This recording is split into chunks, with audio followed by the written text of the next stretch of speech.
A few moments later. Everybody wants something. Middle finger in the air, no fist pump. And me, Sean Wiz, got this bitch jumping. Assalamualaikum warahmatullahi wabarakatuh. Perkenalkan, nama saya Diva Gininsa Riantika, nomor absen 21, NIM 1262052121000. Melalui video ini saya akan menjawab beberapa soal tugas ujian tengah semester mata kuliah komunikasi pembelajaran. Pertanyaan yang pertama.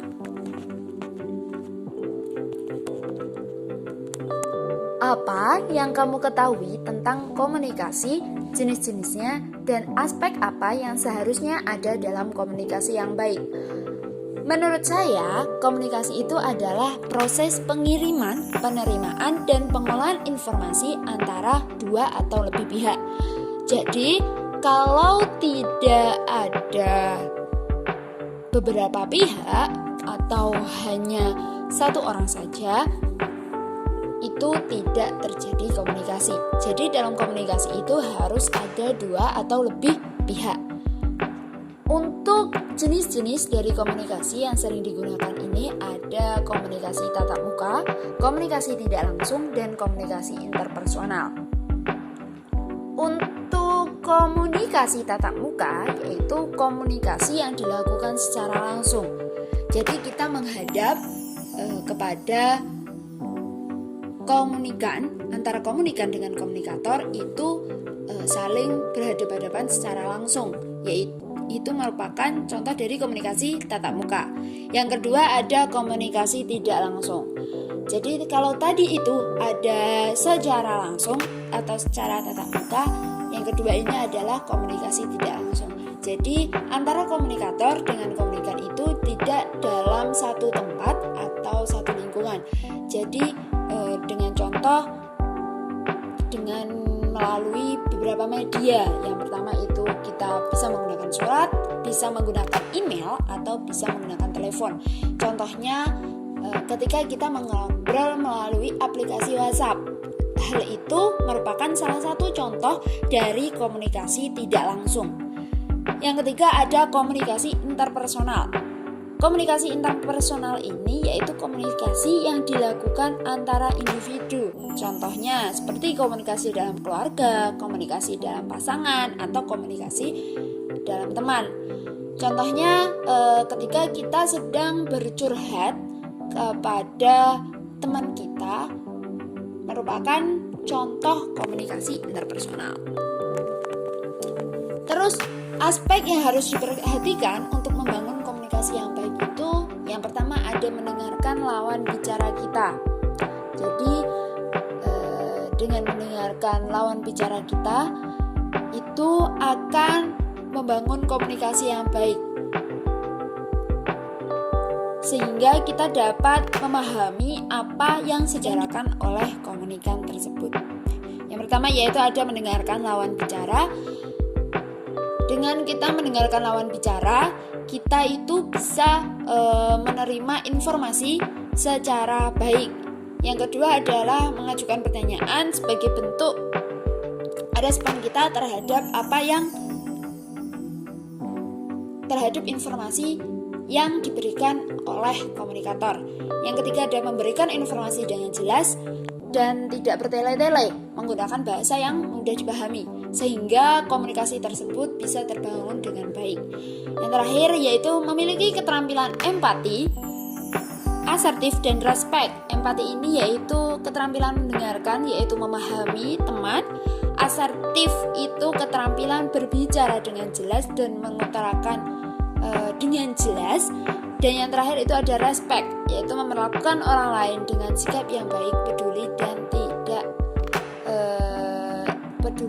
menghormati dan tidak mengabaikan komunikan yang sedang memberikan informasi. Pertanyaan kedua yaitu tentang mengapa komunikasi yang efektif itu penting dalam pembelajaran di sekolah dan bagaimana agar komunikasi itu dapat berjalan efektif di dalam kelas.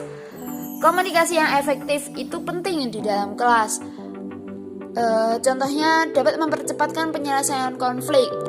ketika ada konflik di dalam kelas, contohnya ada siswa yang sedang berkelahi, dengan adanya komunikasi yang efektif tersebut, konflik tersebut bisa cepat untuk terselesaikan. Untuk poin yang kedua dan ketiga ini yaitu membangun lingkungan belajar yang kondusif dan interaktif serta meningkatkan motivasi dan minat belajar siswa. Untuk poin kedua dan ketiga ini saling bertautan ya, karena dengan adanya komunikasi yang baik itu bisa membangun lingkungan belajar yang kondusif dan interaktif sehingga menimbulkan atau dapat meningkatkan motivasi dan minat belajar siswa di dalam kelas. Sehingga ketika di dalam kelas peserta didik itu bisa dengan senang hati, dengan hati yang menggebu-gebu untuk siap menerima materi yang akan dijelaskan oleh guru. Cara agar komunikasi dapat berjalan efektif di dalam kelas yaitu bisa menggunakan bahasa yang sesuai pemahaman. Jangan sampai ketika kita belajar suatu mata pelajaran, kemudian kita menggunakan bahasa daerah, sedangkan salah satu dari siswa atau peserta didik itu adalah bukan asli orang daerah tersebut. Jadi ketika kita menjelaskan suatu pemahaman atau suatu materi di dalam kelas, kita harus memperhatikan seluruh peserta didik yang ada di kelas dengan menggunakan bahasa yang mudah dipahami.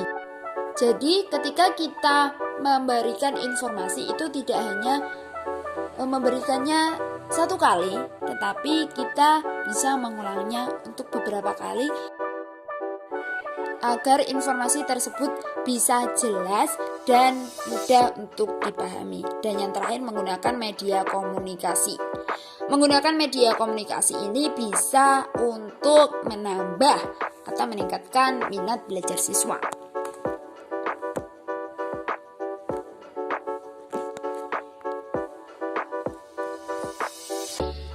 Nomor 3 yaitu buat tahapan agar komunikasi yang baik sekolah dapat dilakukan secara praktis dan dari seorang guru di dalam kelas. Ya, tahapan agar komunikasi yang baik di sekolah dapat dilakukan secara praktis oleh guru di kelas yaitu dengan yang pertama memahami peserta didik. Kita harus benar-benar memahami peserta didik. Yang kedua yaitu mengisi kesan dengan memanfaatkan alat komunikasi. Nah, ketika di dalam kelas kita harus memberikan kesan yang baik kepada peserta didik agar supaya komunikasi di sekolah itu terbangun dengan baik. Salah satunya dengan mengkreasikan alat komunikasi belajar siswa. Kemudian menggunakan bahasa yang mudah dipahami. Dan yang terakhir yaitu membangun komunikasi, salah satunya dengan mengajukan pertanyaan maupun pendapat. Jadi kita memberikan kesempatan kepada para peserta didik untuk mengajukan pertanyaan maupun mengajukan pendapat sehingga kita bisa belajar bersama-sama agar untuk mewujudkan komunikasi yang baik di kelas maupun di sekolah.